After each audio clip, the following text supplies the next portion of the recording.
Ще те срещна неизбежно, невъзможно, нелогично, много честно, много нежно и внезапно и различно. Ще те срещна без миражи, без посоки, без компаси, а сърцето ми ще каже между всички: ти коя си?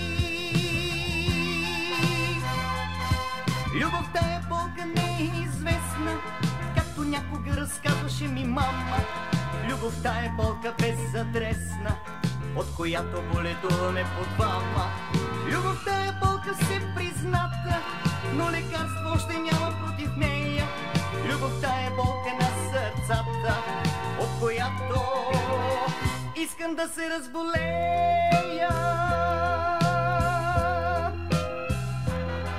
Ще те срещна неизбежно, невъзможно, нелогично, много честно, много нежно и внезапно и различно.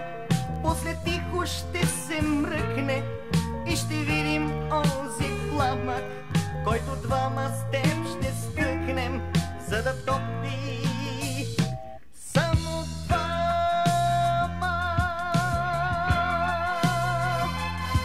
Любовта е болка неизвестна, както някога разказваше ми мама.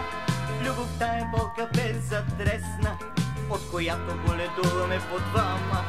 Любовта е болка все призната, но лекарство още няма против нея. Любовта е болка на сърцата, от която искам да се разболея. Любовта е болка неизвестна, както някога разказваше ми мама. Любовта е болка неизвестна, както някога разказваше ми мама.